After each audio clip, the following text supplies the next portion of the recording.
Hello everyone, सभी प्यारे बच्चों का अगेन वेलकम करता हूँ। मैं हूँ आपका होस्ट, आपका ट्यूटर अमन बहल। और इस क्लास का ऑब्जेक्टिव होता है बिल्कुल बेसिक लेवल से हिंदी मीडियम वाले स्टूडेंट को इंग्लिश मीडियम वालों के बराबर लाना। आपकी रीडिंग, वोकैब और ग्रामर तीनों इस आधे पौने घंटे की क्लास में बेसिक लेवल से हम कवर करते हैं। चैनल पे नए हैं तो ज़रूर से सब्सक्राइब करें। आज की क्लास बेस्ड है यूएस और चाइना के बीच की कोल्ड वॉर पे। दोनों कंट्रीज़ कैसे आगे बढ़ रही हैं कोल्ड वॉर में इंगेज होकर के, और दुनिया का क्या फ्यूचर है इन दोनों के बीच के झगड़े में। चलिए शुरू करेंगे एडिटोरियल को अपने क्विज़ के साथ में।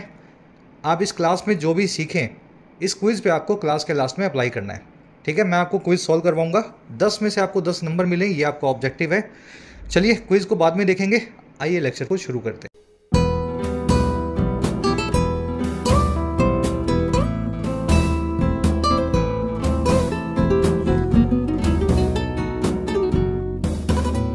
Alright, competition and conflict. Competition बड़ा कॉमन सा वर्ड है। प्रतियोगिता को होड़ को बोलते हैं, मुकाबले को बोलते हैं। और कॉन्फ्लिक्ट भी बड़ा कॉमन वर्ड है। झगड़े को, आपसी रस्साकशी को कॉन्फ्लिक्ट बोलते हैं। कॉन्फ्लिक्ट के लिए कॉमन सा वर्ड और भी देखोगे आप, जो आप इंडिया चाइना, इंडिया पाकिस्तान, है ना, इस कॉन्टेक्स्ट में ज़्यादा देखेंगे। इस वर्ड का नाम है स्कर्मिश। ठीक है, स्कर्मिश को हिंदी में बोलते हैं झड़प। कॉन्फ्लिक्ट हो सकता है बिना मारपीट के हो जाए, बातचीत में हो जाए, है ना, इधर से स्टेटमेंट उधर से स्टेटमेंट। लेकिन स्कर्मिश में क्या है, हाथ पांव भी इन्वॉल्व हो जाते हैं, हथियार भी इन्वॉल्व हो जाते हैं। चलिए टाइटल पैराग्राफ देखते हैं क्या कहना चाह रहा है। US and China must manage their differences responsibly. कह रहा है जो अमेरिका है, यूएस है, और जो चाइना है, इन दोनों कंट्रीज़ को मैनेज करना ही चाहिए अपने डिफरेंसेस को, अपने फासलों को, अपने मतभेदों को। डिफरेंस क्या है, मतभेद या फासला। और कैसे, रिस्पॉन्सिबल मैनर में, जिम्मेदार तरीके से। बिल्कुल सिंपल सा सेंटेंस है। यूएस एंड चाइना सब्जेक्ट है, मस्ट मैनेज इनकी वर्ब है। अब मुझे एक बात बताओ, क्या इस फर्स्ट सेंटेंस में आपको कोई एरर दिख रही है? ग्रामेटिकली क्या कुछ ऑफ दिख रहा है आपको इस सेंटेंस में? चलो, जिनको नहीं दिख रहा बता दें। देखो, चाइना और यूएस में फ़र्क ये है कि अमेरिका जो है ना, यूनाइटेड स्टेट्स, इसके नाम में आ रहा है यूनाइटेड।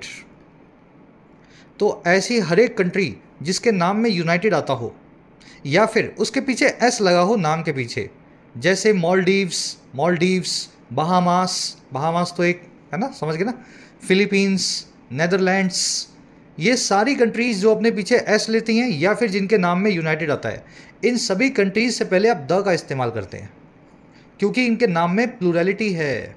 यूनाइटेड स्टेट्स का मतलब है 50 राज्यों से मिला हुआ देश, United states, United kingdom, United Arab Emirates. समझ गए? तो टेक्निकली इस सेंटेंस में यूएस से पहले द का इस्तेमाल होना चाहिए था। कॉन्सेप्ट ये आपको बहुत बार करवाया गया, खाली रिवाइज करवा रहा हूँ मैं। क्लासेस में रेगुलर रहा करो, ये छोटे मोटे कॉन्सेप्ट आपको देखते ही समझ में आने चाहिए। चलिए आगे बढ़ते हैं। अब आ जाओ इस आर्टिकल की वोकैबुलरी पे। सारे वर्ड्स एक साथ देखो ताकि आप इसको स्मूथली पढ़ सको। इस टेलीग्राम ग्रुप को ज्वाइन करें सभी पीडीएफ्स और नोट्स के लिए। क्लास को एक लाइक और एक शेयर जरूर से देना। टेलीग्राम ग्रुप को ज्वाइन करने के लिए आपको @YourEnglishTutor टाइप करना है टेलीग्राम में, आपको ग्रुप मिल जाएगा। साथ ही YT ऐप पे आप तैयारी कर सकते हैं अपने एग्जाम्स की, चाहे SSC हो, डिस्क्रिप्टिव राइटिंग हो, UPSC का हो या बैंकिंग का हो। ऐप का लिंक कमेंट सेक्शन में दिया गया है। राइटिंग के कोर्स में आप सीख सकते हैं राइटिंग, लगभग 60 से 70 घंटों में फ़ायदा आप ले सकते हैं इस कोर्स का। UPSC के कोर्स में आप अपना मीडियम चेंज कर सकते हैं, किसी और लैंग्वेज से इंग्लिश में माइग्रेट कर सकते हैं। UPSC के सभी एस्पेक्ट्स कवर्ड हैं, आंसर राइटिंग, ऐसे writing, descriptive writing, CSET। SSC और बैंकिंग के कोर्स में आपको सारे वैरायटी के क्वेश्चन सोल्व करना सिखाया जाता है। 100 से 1.25 घंटों के कोर्सेज हैं, आप भरपूर अपनी प्रैक्टिस कर सकते हैं। कोई क्वेश्चन हो, क्वेरी हो, टीम का नंबर है व्हाट्सअप, आप इस नंबर पे टीम से जुड़ सकते हैं वाया व्हाट्सअप। चलिए वोकैब शीट है अपनी, थोड़ा जूम इन कर दो इसको। शुरू करेंगे अबॉमिनेबल से। अबॉमिनेबल मतलब नीच से नीच, खराब से भी खराब, exceptionally bad and distasteful. Child rape is the most abominable crime. Child rape जो है सबसे घिनौना क्राइम है, सबसे घिनौना अपराध है। तो अबॉमिनेबल को आप घिनौना बोल सकते हैं। अब ये घिनौने के सारे सिनोनिम्स हैं, कोई कम घिनौना है, कोई ज़्यादा घिनौना है।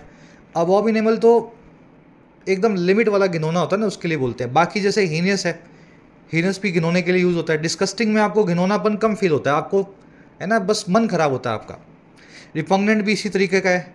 इग्रीजियस का मतलब होता है बदमाशी भरा, इसमें घिनौनापन कम होता है और बदमाशी ज़्यादा होती है। अच्छा, मकाब जो है, मकाब, इसमें आर ई जो आप बोलते नहीं है, खाली लिखते हैं मकाब। मकाब का मतलब होता है, मतलब सुन के शर्म आए आपको, ऐसी चीज़ होती है ना, उसको बोलते हैं मकाब। एक और वर्ड है विशियस, जिसको आज आप आर्टिकल में देखेंगे। ये वर्ड बना है वाइस से। वाइस का मतलब होता है पाप या अवदोष, आपके बुराइयाँ। विशियस मतलब बुरा, समझ गए ना, जिसमें वाइस हो, जिसमें बुराइयाँ हों। Vicious cycle, vicious habits, vicious कोई भी चीज़ हो सकती है। डिटेल में सारे वर्ड्स करवा रहा हूँ आपको, इनको देखो, बोलो, पढ़ो, जितना देखो, बोलोगे, पढ़ोगे, दिमाग में बैठेंगे। ऐसे आपको अगर एक दिन में लगता है कि मैं सारी वोकैब सीख लूँगा, नहीं होगा। देख देख के इनको कनेक्ट करो अपनी रूटीन लाइफ से। चलिए, अगला वर्ड अपने पास फॉल्ट लाइंस। फॉल्ट लाइंस क्या होती हैं? एक पिक्चर दिखाता हूँ आपको, उससे समझ में आएगा। देखो, ये होती है फॉल्ट लाइंस। भूकंप आने के बाद क्या होता है, ऐसी एक दरार सी बन जाती है ज़मीन में, परमानेंट सी होती है ना। भूकंप आने के बाद जनरली इसको आप देखते हैं, ये देखो इस टाइप की फॉल्ट लाइंस। ये फॉल्ट लाइंस जो हैं, जो ज्योमेट्री के या आप यूँ कहते हैं जियो के आप है ना, मतलब ज्योग्राफी के जो आप कॉन्टेक्स्ट में देख रहे हैं, अगर इसको आप रूटीन कॉन्टेक्स्ट में देखें तो फॉल्ट लाइंस वो दरारें होती हैं जो रिश्तों में आ जाती हैं।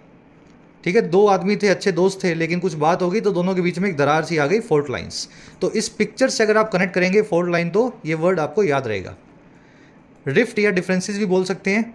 The entire episode has exposed deep fault lines. इस पूरे एपिसोड ने, पूरी घटना ने एक्सपोज कर दिया है गहरे फासलों को, फॉल्ट लाइंस को, जो है विद इन द पार्टी के अंदर ही, ओवर वेरियस इश्यूज़, कई इश्यूज़ को लेकर के।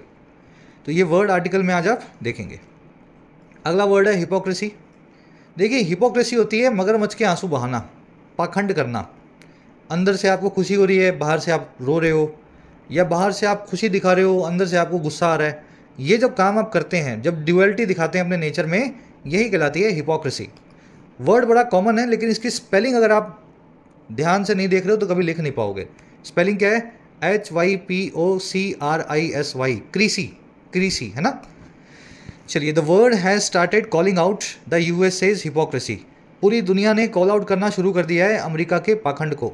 और कौन सा पाखंड? Permitting Israel to carry out genocide in Gaza. वो पाखंड जो परमिट करता है इजराइल को कि वो जेनोसाइड को, नरसंहार को कैरी आउट करे गाज़ा में। ठीक है, बिगॉटरी या डिसेप्शन भी बोलते हैं पाखंड को। You will see this word in the article today. Hypocrite वो आदमी होता है जो पाखंड दिखाए, पाखंडी। और हिपोक्रेटिकल मतलब पाखंड से भरा हुआ। ठीक है, पाखंडी आदमी के लिए आप हिपोक्रेट नाम का वर्ड यूज़ करते हैं। चलिए, अगला फ्रेजल वर्ब अपने पास डबल डाउन ऑन। इसकी कहानी बड़ी इंटरेस्टिंग है।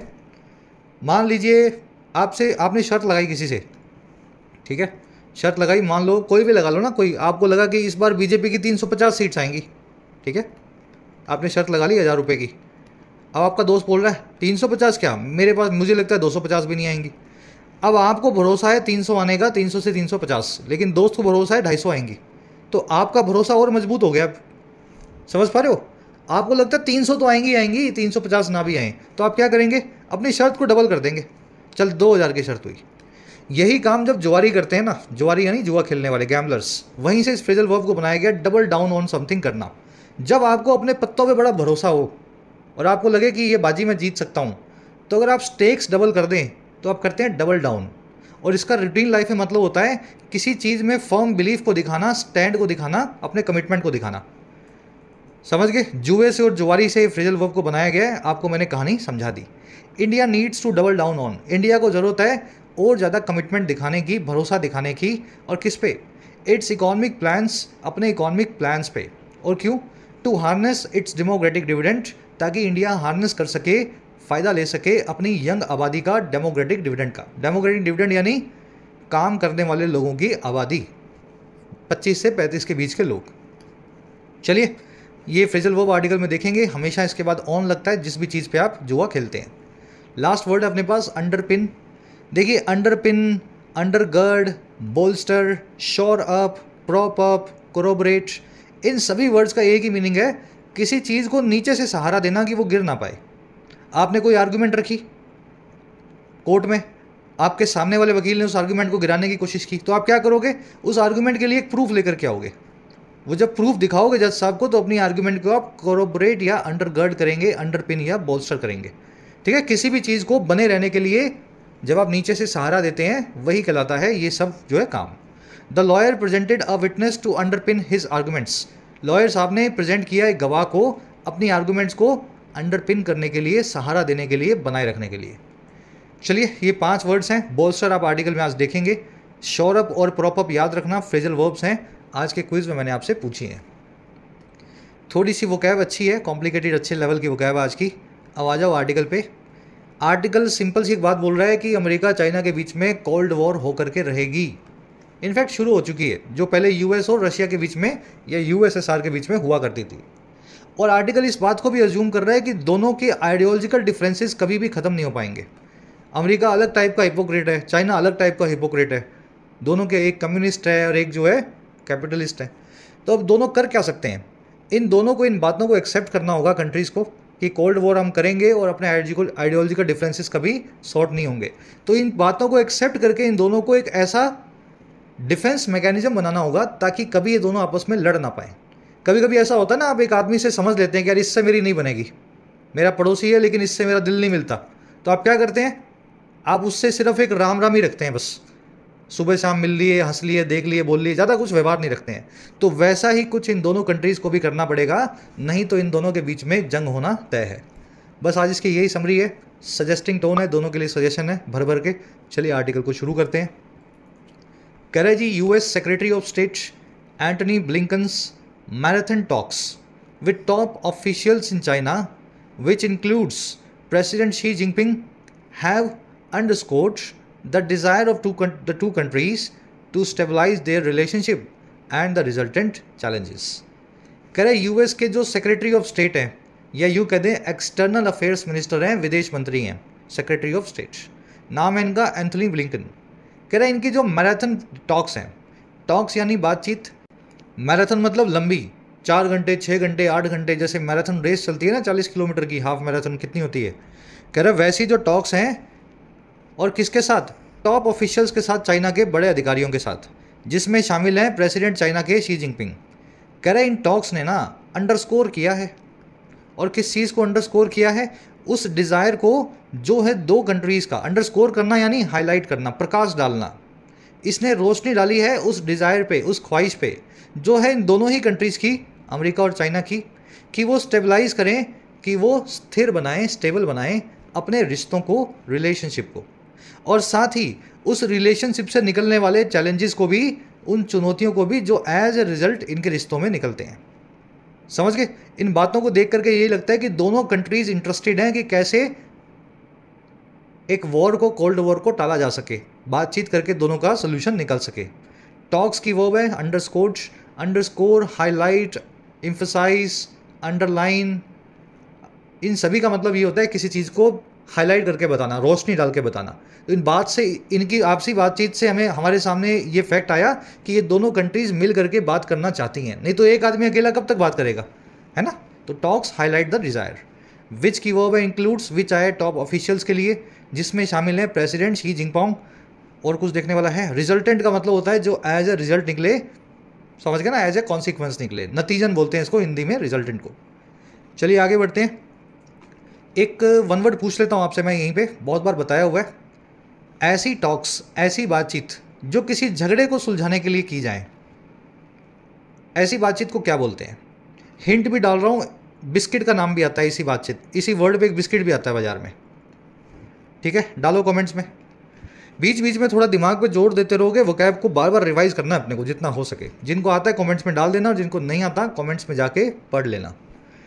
कह रहे जी, mister Blinken stressed that the US would make sure that the competition between the world's two largest economies doesn't veer into conflict. कह रहे जी, मिस्टर ब्लिंकन ने स्ट्रेस किया, इस चीज़ पे जोर दिया। और क्या जोर दिया भाई? दैट वो ये कि अमेरिका इस चीज़ को मेक श्योर करेगा, इस चीज़ को पक्का करेगा, दैट वो ये कि जो कंपटीशन है दुनिया की दो सबसे बड़ी इकोनॉमीज़ के बीच, वो वेयर इनटू या स्टीयर इनटू या मुड़ नहीं जाता है एक कॉन्फ्लिक्ट की तरफ, एक झगड़े की तरफ। तो ये उन्होंने ब्लिंकन ने बोला कि कंपटीशन अपनी जगह है, होड़ अपनी जगह है, और झगड़ा अपनी जगह है। हमें तो बस यही देखना है कि ये कंपटीशन बना रहे, कभी भी झगड़े में तब्दील ना हो। वेयर इनटू करना, स्टीयर इनटू करना, डेविएट या चेंज डायरेक्शन करना, मुड़ जाना, झगड़ा मुड़ गया मतलब कंपटीशन मुड़ गया झगड़े में, ऐसा ये नहीं चाहते हैं। चलिए, ब्लिंकन की वर्ब होगी स्ट्रेस्ड, यूएस की वर्ब है वुड मेक श्योर, अमेरिका का आगे द लगेगा, आपको बताया था। कंपटीशन की वर्ब है डजंट वेयर इनटू, यहाँ भी अमेरिका के आगे द लगना चाहिए था, लेकिन क्यों नहीं लगा? क्योंकि ये अमेरिका की बात नहीं कर रहा है, अमेरिका के सेक्रेटरी ऑफ स्टेट ब्लिंकन की बात कर रहा है।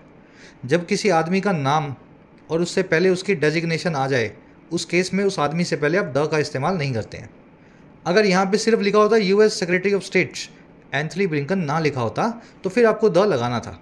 जैसे ही सेक्रेटरी ऑफ स्टेट का नाम आया तो आपने द को निकाल दिया। वैसे ही यहाँ पे प्रेसिडेंट लिखा होता तो आपको द लगाना था, लेकिन जैसे ही जिनपिंग का नाम आया, प्रेसिडेंट के आगे आपको द को निकाल देना है। तो डेजिग्नेशन प्लस में नेम का कॉम्बिनेशन आ जाए, इससे पहले द का इस्तेमाल नहीं करना है। ठीक है, चल कह रहे जी mister Xi Jinping said they should seek common grounds. तो मिस्टर शी जिनपिंग ने ये कहा कि दोनों कंट्रीज़ को सीक करना चाहिए, ढूंढना चाहिए। सीक करना यानी ढूंढना या पाने की कोशिश करना। कॉमन ग्राउंड को, कॉमन ग्राउंड क्या होता है? जहाँ पे दोनों कंफर्टेबल है, दोनों आदमी जो है सहमत है किसी बात पे। और कह रहा है बजाय किसके? Rather than engage in vicious competition, बजाय इंगेज करने के खराब कॉम्पिटिशन में, विशियस कॉम्पिटिशन में। इंगेज करना यानी किसी चीज़ में इंडल्ज करना, लग जाना। शी जिनपिंग की वर्ब है सेड, दे आया यूएस और चाइना के लिए, वर्ब है शुड सीक, दूसरी वर्ब है शुड इंगेज। रादर देन यहाँ पे बता रहा है बजाय की बात करते हुए। रादर देन का मतलब क्या होता है? बजाय। याद रखें, रादर देन की जगह बजाय के लिए आप इंस्टेड ऑफ का भी इस्तेमाल कर सकते हैं, लेकिन फिर इंस्टेड ऑफ के बाद में वर्ब की आईएनजी फॉर्म का इस्तेमाल किया जाता है क्योंकि ऑफ प्रेपोजिशन लगी हुई है। तो अगर यहाँ रादर देन की जगह इंस्टेड ऑफ लगाता तो मीनिंग तो वही रहता बजाय वाला, लेकिन वर्ब को इंगेज से इंगेजिंग लिखना पड़ता, ऑफ की वजह से इसको आईएनजी फॉर्म में बदलना पड़ता। ठीक है, वैसे रादर देन यहाँ पे सही है क्योंकि पहले वाली वर्ब भी जो है बेस फॉर्म में है, दूसरी वर्ब भी बेस फॉर्म में है, दोनों पैरेलल चल रही हैं। Should seek, should engage. कह रहे जी but the Blinken visit also expose the structural fault lines in the Sino American competition. कह रहे लेकिन ब्लिंकन की जो विजिट है इसने एक्सपोज भी कर दिया उन बुनियादी फॉल्ट लाइंस को, डिफरेंसेस को, मतभेदों को जो है चाइना अमेरिका के कंपटीशन में, साइनो अमेरिकन कंपटीशन में। साइनो जो है रूट है चाइनीज़ के लिए, इंडो साइनो वॉर यानी भारत चाइना की वॉर। ठीक है, तो साइनो अमेरिकन यानी अमेरिका और चाइना। ब्लिंकन विजिट की वर्ब है एक्सपोज। एक्सपोज का मतलब होता है भांडा फोड़ करना, किसी चीज़ को रिवील करना, खुलासा करना। फॉल्ट लाइंस मैंने आपको दिखाई थी, आपसे झगड़े को बोलते हैं, रिश्तों में आई दरारों को बोलते हैं। He raised America's concerns about what he called China's support for Russia's defence industry. Blinken ने रेज किया, उठाया अमेरिका के कंसर्न्स को, चिंताओं को, और किस चीज़ को लेकर के? अबाउट उस चीज़ को लेकर के जिसको उन्होंने कॉल किया, जिसको उन्होंने बुलाया चाइना का सपोर्ट रशिया के डिफेंस इंडस्ट्री के लिए। तो इनके कंसर्न्स किसके लिए थे? उस चीज़ के लिए थे जिसको ये चाइना का सपोर्ट बोलते हैं, मतलब चाइना जो हथियार और पैसा भेज रहा है रशिया को वॉर के लिए। और क्या किया इस आदमी ने, ब्लिंकन ने? एंड थ्रेटन्ड एक्शंस, इन्होंने थ्रेटन किया, धमकी दी एक्शन लेने की। If Beijing doesn't address this problem, अगर बेजिंग एड्रेस नहीं करता है इस प्रॉब्लम को, बेजिंग इस समस्या का सोल्यूशन नहीं निकालता है, यानी अमेरिका रशिया को वेपन्स देना जारी रखता है। ही की वर्ब है रेज्ड, ही की वर्ब है कॉल्ड, ही आया ब्लिंकन के लिए, ही की दूसरी वर्ब है थ्रेटन्ड, है ना, he raised concerns and he threatens actions. Beijing की वर्ब है डजंट एड्रेस, एड्रेस करना यानी सोल्यूशन लाना किसी भी प्रॉब्लम का, संबोधित करना। अब मुझे बताओ ये वर्ड कहाँ से आया? अच्छे से करवाया हुआ सभी बच्चों को रिलेटिव प्रोनाउन की क्लास के अंदर, who, which, that, what, 4 relative pronouns हैं, कैसे कैसे यूज़ करने हैं। ये कॉन्सेप्ट मैं आपको अभी फिर से डिटेल में रिवाइज करवाऊंगा, उससे पहले अपने ये पैराग्राफ पूरा करते हैं फर्स्ट वाला। ठीक है, कह रहे जी China slam the hypocrisy and irresponsibility of the US. Blinken ने बोला कि तुम रशिया को हथियार मत दो, नहीं तो हम एक्शन लेंगे तुम्हारे खिलाफ, इसी बातचीत के दौरान। और चाइना ने स्लैम कर दिया, चाइना ने क्रिटिसाइज कर दिया अमेरिका के पाखंड को और इररिस्पॉन्सिबिलिटी को यूएस के। और कैसे किया? Which just decided to send military aid worth $61 billion. ये वही अमेरिका है जिसने अभी भी डिसाइड किया है कि वो $61 बिलियन की मिलिट्री एड सेंड करेगा। और किसको? टू यूक्रेन नाम के देश को। And then made groundless accusations against normal economic and trade exchanges between China and Russia. और फिर इस यूएस ने बना दिया ऐसे एक्विजिशंस को, ऐसे आरोपों को जो ग्राउंडलेस हैं, जिनका कोई आधार नहीं है, आधारहीन है, और ये खिलाफ हैं नॉर्मल इकोनॉमिक और ट्रेड एक्सचेंजेस के लिए जो चाइना और रशिया के बीच में हो रहे हैं। तो चाइना ने ये बोला, हमारा और रशिया का तो व्यापार होता है, हमारा कोई काम नहीं है वेपन्स का आपस में। वेपन्स तो आप भेज रहे हैं यूक्रेन को, अभी अभी भेज के आए हैं $61 बिलियन के, और आप हमारे व्यापार को थ्रेटन कर रहे हैं दोनों कंट्रीज़ के बीच में, ग्राउंडलेस एक्विजिशन हमारे ऊपर लगा रहे हैं। तो आप पाखंडी हैं और बड़े इरिस्पॉन्सिबल कंट्री हैं। तो ये चाइना का जवाब था। चाइना की वर्ब है स्लैम करना, यानी बुरे से लताड़ना, फटकारना, है ना, एकदम पानी पिला पिला के। विच की वर्ब है डिसाइडेड, विच आया है यूएस के लिए, US decided to send military aid worth $61 billion. Which की दूसरी वर्ब है मेड, यूएस ने ही मेक किया ग्राउंडलेस एक्विजिशंस को। एक्विजिशन यानी आरोप, ग्राउंडलेस यानी आधारहीन, बेसलेस, फॉल्स बोल सकते हैं, मिसलीडिंग बोल सकते हैं ग्राउंडलेस को। कह रहे जी China also attack the US policy towards Taiwan. China ने साथ ही साथ अटैक किया अमेरिका की पॉलिसी को जो है ताइवान को लेकर के, एंड साउथ चाइना सी, और साउथ चाइना सी को लेकर के, and urge Washington to look at China's development in a positive light. और इन्होंने अर्ज किया, इन्होंने रिक्वेस्ट किया वॉशिंगटन को, अमेरिका को, कि वो देखे, लुक एट करे चाइना की डेवलपमेंट को, चाइना के विकास को अच्छी नज़र से, इन ए पॉजिटिव लाइट। वो बुरी नज़र वाले तेरा मुंह काला है ना, अच्छी नज़र से हमारी डेवलपमेंट को देखो, हमें अपना दुश्मन मत समझो। चलो, चाइना ने अटैक किया, फिर चाइना ने रिक्वेस्ट किया, China attacked and China urged. Look add करना, किसी चीज़ की तरफ देखना, ऐड प्रीपोजिशन फिक्स्ड है। और कुछ देखने वाला है नहीं ना। चलो अब इस वर्ड वाले कॉन्सेप्ट को दिखा देते हैं आपको। देखिए, अंग्रेजी में एक वर्ड होता है रिलेटिव प्रोनाउन, जिसका मीनिंग हिंदी में होता है जो कि। जो कि ये वही लड़का है जो कि मेरा दोस्त है, ये वही किताब है जो कि मैं लेकर के आया था पिछले साल उस बुक फेयर से, ठीक है, ये वही खाना है जो कि मुझे पसंद नहीं है। इस तरीके से जो कि जो मीनिंग दे वो आपको रिलेटिव प्रोनाउन से लगाना होता है।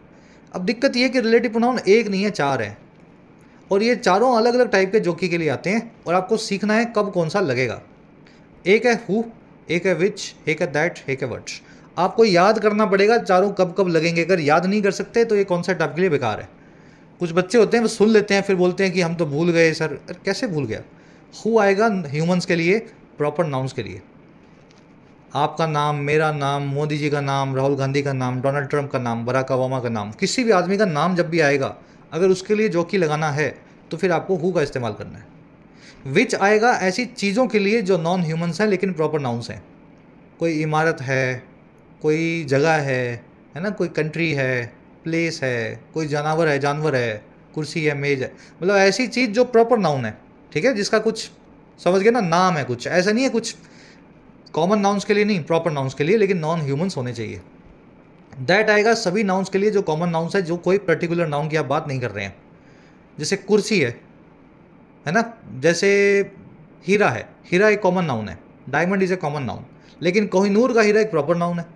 समझ पा रहे हो? तो कॉमन नाउन जब भी आएंगे, चाहे ह्यूमन हो नॉन ह्यूमन हो, सबके लिए दैट आएगा। और व्हाट कब आएगा? जब कोई चीज़, कोई एंटीसीडेंट आपको सेंटेंस में दिख ही ना रहा हो जिसके लिए जो कि लग रहा हो। जब एंटीसीडेंट गायब हो तब आपको व्हाट लगाना है। अब कुछ क्वेश्चंस आपके सामने बना रहा हूँ, बिल्कुल एग्जाम लेवल के हैं। The rich man donated all his wealth to mission Jyoti. इस अमीर आदमी ने सारी अपनी पूंजी डोनेट कर दी मिशन ज्योति को। अब कह रहे जो कि इज़ अ एजुकेशनल, जो है एन एजुकेशनल एनजीओ, जो कि एक एजुकेशनल एनजीओ है, शिक्षा के क्षेत्र में काम करने वाली संस्था है। अब देखो, मिशन ज्योति जो है एक प्रॉपर नाउन है, एक संस्था के नाम की जो है नाम है ना, एक ऑर्गेनाइजेशन का नाम है, और प्रॉपर नाउन है लेकिन नॉन ह्यूमन है, किसी इंसान का नाम नहीं है। तो जोकी के लिए आपको यहाँ पे विच लगाना है, ठीक है, विच। समझ गए? ऐसे आपको डिसाइड करना होगा एंटीसीडेंट किसके लिए, जो कि किसके लिए आया है, मिशन ज्योति के लिए आया है, तो मिशन ज्योति जो कि which is an educational NGO. A mystery gunman killed John F Kennedy. अब जो भी यहाँ लगाओगे, was the 35th president of the USA. एक अज्ञात गनमैन ने मार दिया जॉन एफ कैनेडी को, जो कि 35वां प्रेसिडेंट था अमेरिका का। जो कि किसके लिए आया? जॉन एफ कैनेडी के लिए। एंटीसीडेंट कौन हो गया? John F Kennedy. John F Kennedy एक प्रॉपर नाउन है, इंसान का नाम है, और इसके लिए आप लगाएंगे हु। तो who was the 35th president of the USA. Easy है ना? He was advise to abstain from eating rice. अब जो भी यहाँ लगाएंगे, is a major cause of diabetes in India. उसको एडवाइस किया गया कि वो परहेज़ रखे चावल खाने से, जो कि चावल क्या है, जो कि एक मेजर कॉज है डायबिटीज़ का भारत में। सच बात है, नई नई रिसर्च आई है, चावल खाना ही डायबिटीज़ का, इनएक्टिविटी और राइस, ये दो चीज़ों का कॉम्बो ही है जो हर आदमी को, आपके घर में, मेरे घर में, सबको डायबिटीज़ है। तो उसको मना किया गया कि ज़िंदगी से चावल को निकाल दो। अब देखो, चावल एक क्या है, कॉमन नाउन है। कॉमन नाउन कैसे? या तो कोई ऐसा कोई स्पेशल चावल होता जिसका कुछ नाम होता, बासमती राइस, समझ पा रहे हो? स्पेशल तो कुछ नहीं है। कॉमन नाउन जब भी आएंगे, चाहे वो ह्यूमन हो चाहे नॉन ह्यूमन हो, कुछ फ़र्क नहीं पड़ता, आप उनके लिए यूज़ करेंगे दैट। ठीक है, और दैट से पहले आप कॉमा का इस्तेमाल नहीं करते हैं, ये भी याद रखना है अपने को। बाकी सभी रिलेटिव प्रोनाउन जो है कॉमा ले लेते हैं, एक्सेप्ट फॉर दैट। चलिए, the team lost their moral because of that, या वट या हु या जो भी लगाएं, can be termed a one sided defeat. Team ने अपने मोरल को लूज कर दिया। मोरल यानी आत्मविश्वास। टीम ने अपना भरोसा, आत्मविश्वास खो दिया, और किसकी वजह से? उस चीज़ की वजह से जिसको नाम दिया जा सकता है एक तरफा हार। समझ पाए सेंटेंस कैसा बना है? टीम ने अपना आत्मविश्वास खो दिया उस चीज़ की वजह से जिसको हम कहेंगे एक तरफा हार। अब यहाँ पे जो आप एंटीसीडेंट, जो आप रिलेटिव प्रोनाउन यूज़ करेंगे, जो कि जिसको कहा जा सकता है वन साइडेड डिफीट, अब वो चीज़ है कहाँ? वो चीज़ तो लिखी नहीं हुई। समझ पा रहे हो मेरी बात को? जोकी का कोई यहाँ पे एंटीसीडेंट ही नहीं है। जब एंटीसीडेंट हो नहीं तो आपको यहाँ लगाना है वट। अगर इतना समझ गए तो ये फॉर्मूला आपको, ये कॉन्सेप्ट आपको समझ में आ गया। The doctor confirmed who which that या what we already expected. Doctor ने कन्फर्म कर दिया जो कि हमें पहले से एक्सपेक्टेड था, या जिसे हमने पहले से एक्सपेक्ट किया हुआ था। क्या एक्सपेक्ट किया हुआ था भाई? क्या कन्फर्म किया? लिखा हुआ है यहाँ?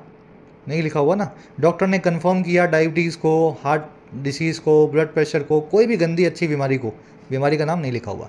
तो जब जो कि ऐसी चीज़ के लिए देना हो जिसमें उस चीज़ का नाम ही ना लिखा हो, तो आपको लगाना होता है वट। ठीक है, चलो, बस यही काम कुछ यहाँ भी वट के साथ हुआ है। अमेरिका के कंसर्न्स थे किस बारे में? वो बारे में वो चीज़ तो लिखी नहीं हुई, और सीधे लिख दिया हुआ, जिसे ये बुलाते थे चाइना का सपोर्ट रशिया की डिफेंस मिनिस्ट्री के लिए। समझ पा रहे मेरी बात को? इसलिए वट का इस्तेमाल यहाँ पे किया गया है, अबाउट प्रीपोजिशन का कोई ऑब्जेक्ट नहीं है। चलिए, लास्ट क्वेश्चन आपको दे रहे हैं एज ए क्विज, फटाफट इसको सॉल्व करो। The thief agreed to reveal which the police were trying to figure out for days. चोर मान गया बताने को उस चीज़ को जिसको पुलिस वाले कोशिश कर रहे थे तलाशने की या ढूंढने की काफ़ी दिनों से। विच लगाऊं, वट लगाऊं, दैट लगाऊं या हु लगाऊं, है ना? इसको आपको सही करके बताना है। अब जिन बच्चों को इस कॉन्सेप्ट में इंटरेस्ट है और वो चाहते हैं कि सर ये 5 मिनट में नहीं बल्कि 15 मिनट में और डिटेल में सीखना है, तो एक वीडियो है रिलेटिव प्रोनाउंस की, यहाँ पे डाल देता हूँ। 15-20 मिनट, आधा घंटा जो भी है इसको दें और इस कॉन्सेप्ट को अच्छे से कवर करें। चलिए नेक्स्ट पैराग्राफ पे आते हैं। कह रहे जी, both the US and China have mutual deep misgivings. कह रहे दोनों अमेरिका और चाइना की आपस में या म्यूचुअल गहरी मिसगिविंग्स हैं। मिसगिविंग्स यानी गलत फहमियाँ, डाउट, एप्रीहेंशन। चाइना यूएस की वर्ब है have. US National Defense Strategy documents name China as a revisionist power and a pacing technological and military challenger। कह रहे हैं अमेरिका की जो ये एजेंसी है, नेशनल डिफेंस स्ट्रेटेजी डॉक्यूमेंट है ना, ये जो इनका खास एक डॉक्यूमेंट है, इसने नेम किया है, नाम दिया है चाइना को, और क्या नाम दिया है? एक रिविजनिस्ट पावर का। रिविजनिस्ट का मतलब होता है नियो कम्युनिस्ट, जो कार्ल मार्क्स के कम्युनिज्म पे चलते हैं लेकिन अपने हिसाब से तोड़ मरोड़ के। तो एक साम्यवादी, नियो साम्यवादी ताकत का नाम दिया है, और एक आगे बढ़ती हुई, पेश करती हुई, तेज़ी से कदम बढ़ाती हुई टेक्नोलॉजिकल और मिलिट्री चैलेंजर के तौर पे भी, तकनीकी और रक्षा के क्षेत्र में, मिलिट्री के क्षेत्र में एक होड़ करने वाले कंट्री के तौर पे। तो अमेरिका ने ये बोला है कि चाइना हमारे लिए बड़ा एक मुसीबत आने वाले टाइम में। डॉक्यूमेंट्स की वर्ब है नेम। कल ही आपको बताया था, नेम, कॉल, ब्रांड, इन वर्ड्स के बाद में, कंसीडर के बाद में, इन सभी वर्ड्स के बाद में एज का इस्तेमाल नहीं करना है। कल की क्लास में भी किया हुआ था और आज की क्लास में भी किया हुआ है। पेसिंग यानी तेज़ी से बढ़ता हुआ, क्विकली एडवांसिंग या फास्ट। कह रहे the US has imposed export controls to limit China's growth in strategic sectors. America ने इम्पोज कर दिया है, लगा दिया है एक्सपोर्ट के कंट्रोल्स को, निर्यात के कंट्रोल्स को। और क्यों? लिमिट करने के लिए चाइना की ग्रोथ को स्ट्रेटेजिक सेक्टर्स में, कुछ खास जो है इंपॉर्टेंट सेक्टर्स में, पर्टिकुलरली सेमीकंडक्टर्स, खास करके अगर बात करें सेमीकंडक्टर सेक्टर की। And imposed high tariff on Chinese goods, और अमेरिका ने लगा दिया है, इम्पोज कर दिया है बहुत ज़्यादा टैक्स चाइना से आने वाले सामान पे। यूएस की वर्ब है हैज़ इम्पोज करना, किसी चीज़ को जबरन लगाना, कोई फ़ाइन को, बैन को, कर्फ्यू को, रिस्ट्रिक्शन को, है ना। इन्होंने एक्सपोर्ट के कंट्रोल्स लगाए हैं, चाइना को सेमीकंडक्टर ज़्यादा नहीं दिया जाएगा, और चाइना के ऊपर इम्पोज कर दिए हैं हाई टैरिफ। चाइना से सामान भी इंडिया में यूएस में जो ना लाया जा सके, अगर आए तो फिर बहुत सारा टैक्स जो है सामान के ऊपर लगे, है ना, ऐसा उन्होंने किया। टैरिफ का मतलब होता है टैक्स, इकोनॉमिक लैंग्वेज में टैक्स। कह रहा है जी it has also double down on its support for Taiwan. America ने अपना जो सपोर्ट है ताइवान के लिए उसको भी डबल डाउन ऑन कर दिया है, उस पर भी इसने अपनी शर्त में बाजी में स्टेक्स डबल कर दिए हैं, अपना कमिटमेंट और ज़्यादा दिखा दिया है। और क्या किया है, and bolstered defence cooperation with the Philippines, और बोल्स्टर कर दिया है और ज़्यादा मजबूत बना दिया है डिफेंस कोऑपरेशन को, डिफेंस के फील्ड में सहयोग को फिलीपींस नाम के देश के साथ।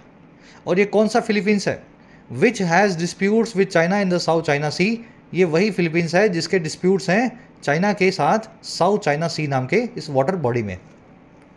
अमेरिका के लिए आया it has double down on करना, जुआरियों की तरह पैसे डबल कर देना, किसी चीज़ में भरोसा डबल दिखाना। बोल्स्टर दूसरी वर्ब है, हैज़ बोल्स्टर्ड, इसी अमेरिका की इट की। फिलीपींस के आगे द लगेगा, बताया था मैंने आपको। America, UK, US, UAE, Philippines, Netherlands, Bahamas, Maldives, ये सब एस लेने वाली कंट्रियाँ जो पीछे एस लेती हैं, इनके पहले आप द का इस्तेमाल करते हैं, बाकियों के आगे नहीं करना है। इंडिया चाइना के आगे द नहीं आता। फिलीपींस एक प्रॉपर नाउन है और नॉन ह्यूमन है, इसीलिए इसके लिए विच का इस्तेमाल किया गया। अभी कॉन्सेप्ट करवाया था आपको ऊपर, है ना, हु कब लगाना है, विच कब लगाना है, दैट कब लगाना है। फिलीपींस एक प्रॉपर नाउन, एक कंट्री का नाम है, विच का इस्तेमाल होगा। कह रहा है Beijing has blamed the US for South China Sea tensions. Beijing यानी चाइना, चाइना की बात कर रहे हैं तो बेजिंग लिख दो, इंडिया की बात कर रहे हो तो न्यू दिल्ली लिख दो। कह रहा है चाइना की जो सरकार है बेजिंग में बैठी है जो, उसने ब्लेम किया है अमेरिका को साउथ चाइना सी में होने वाले तनाव के लिए, टेंशंस के लिए। And called Washington support for Taiwan as an intervention in its internal affairs. और इसने कॉल किया है, बुलाया है वाशिंगटन के सपोर्ट को, अमेरिका के सपोर्ट को ताइवान के लिए एक इंटरवेंशन के तौर पे, एक दखलंदाजी के तौर पे इसके इंटरनल अफेयर्स में, इसके अंदरूनी मामलों में। तो अमेरिका को यही बोला बीजिंग ने, तुम्हारी वजह से ही हमारे आसपास इतना तनाव है, जापान के साथ, साउथ कोरिया के साथ, ताइवान के साथ, है ना, और आप हमारे अंदरूनी मामलों में दखल देते हो जब जब आप ताइवान को सपोर्ट दिखाते हो। ताइवान तो हमारा हिस्सा है, हमारा अंदरूनी मामला है। चलिए, बेजिंग की वर्ब है हैज़ ब्लेम्ड, विच की वर्ब है हैज़ डिस्प्यूट्स, ठीक है। बेजिंग की दूसरी वर्ब है कॉल्ड। कह रहे जी while it is practically impossible to reset ties. कह रहे जहाँ ये चीज़ प्रैक्टिकली इम्पॉसिबल है कि रिश्तों को रीसेट किया जा सके, बहाल किया जा सके, गिवन दी स्ट्रक्चर चैलेंजेस, देखते हुए इन बुनियादी चैलेंजेस को, स्ट्रक्चरल जो है चुनौतियों को। कह रहे जहाँ हमें पता है ये रिश्ते नहीं सुधरने वाले, इनके बीच का गैप रहेगा।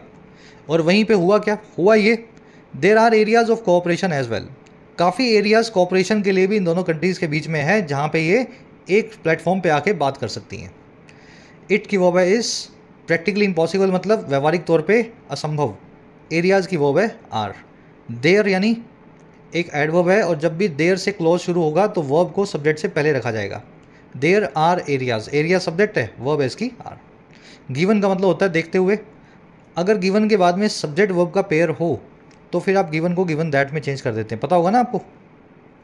Given that these structural challenges, अगर ऐसा लिखा होता गिवन, यहाँ पे इसके बाद लिखा होता there are these structural challenges, तो फिर देयर आर की वजह से यहाँ पे आपको दैट लगाना पड़ता। अगर सीधे सीधे नाउन दिया गया हो तो फिर गिवन का इस्तेमाल होता है बिना दैट के। कह रहे हैं November 23 when president Xi Jinping and Biden met in California, both sides decided to resume military bilateral military to military communication.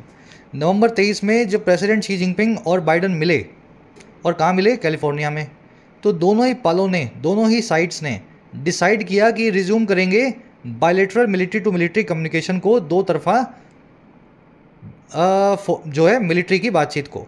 और क्या करेंगे, और ये कोऑपरेट करेंगे in addressing the risk of artificial intelligence, ये दोनों मिलजुल के काम करेंगे एड्रेस करने में एआई के रिस्क को।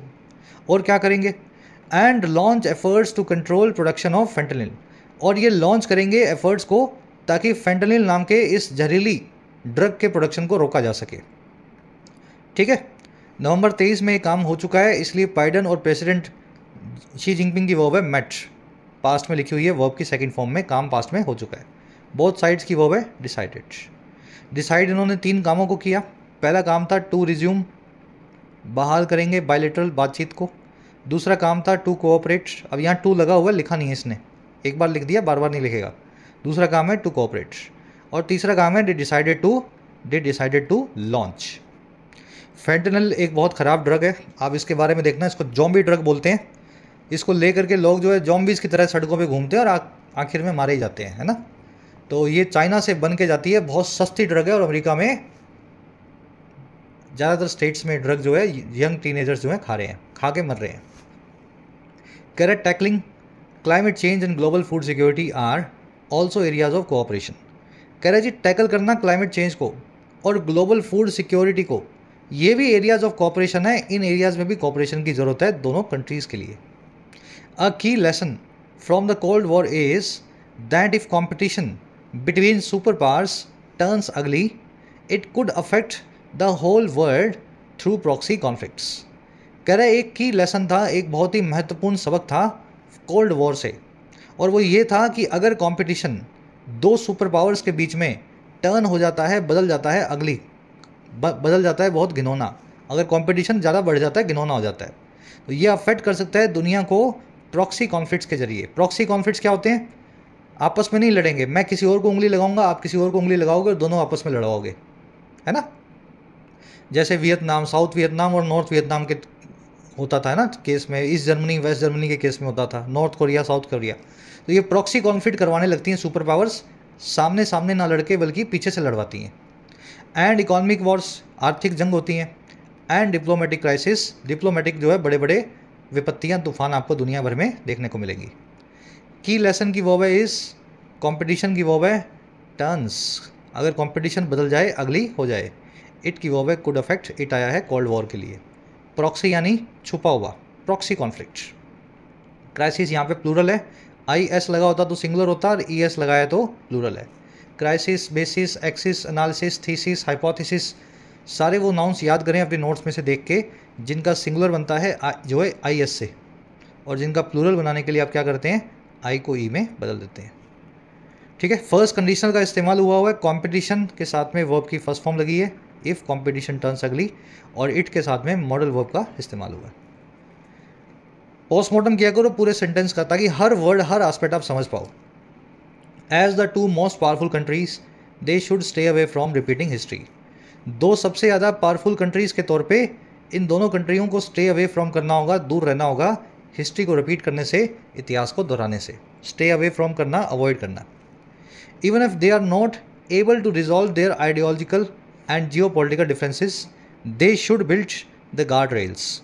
करेगी यहाँ तक कि अगर ये दोनों कंट्रीज़ एबल नहीं हैं, सक्षम नहीं हैं रिजॉल्व करने में अपने वैचारिक और जियोपॉलिटिकल डिफरेंसेस को, जो है इंटरनेशनल पॉलिटिक्स के डिफरेंसेस को, चाइना को अपना कुछ बनाना है ना, इंटरनेशनली उसको अपनी पहचान बनानी है, अमेरिका को अपनी बनाए रखनी है।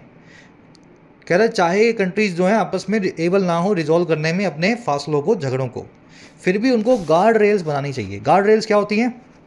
सीढ़ियों के दोनों तरफ आप जो देखते हो ना, रेलिंग बनी होती है, जिसको आप पकड़ के नीचे उतरते हो, आप इधर उधर नहीं गिरते हो, वो होता है सेफ गार्ड या बैरियर। तो इनको इस सीढ़ियों के दोनों तरफ जो है गार्ड रेल बनानी होंगी, और वो guard rails that could prevent the competition from turning अगली, जो प्रिवेंट करेगा, रोकेगा इन दोनों के बीच की होड़ को घिनौना होने से, जो है टर्न अगली करने से।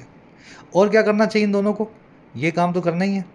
And they should stay focused, इनको फोकस्ड रहना होगा, ध्यान अपना बनाए रखना होगा on the areas of cooperation, cooperation के एरियाज पे। और ये काम ये करेंगे addressing the common challenges of the world, address करते हुए दुनिया भर के कॉमन चैलेंजेस को, समस्याओं को।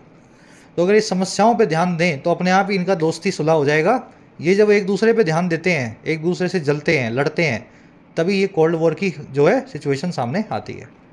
दे आया इन दोनों कंट्रीज़ के लिए, दे की वर्ब है आर, दे की वर्ब है शुड बिल्ड, गार्ड रेल मैंने वो बता दिया आपको, रेलिंग जिसको पकड़ के आप चलते हैं। दैट की वर्ब है कुड प्रिवेंट, दैट आया रेल्स के लिए।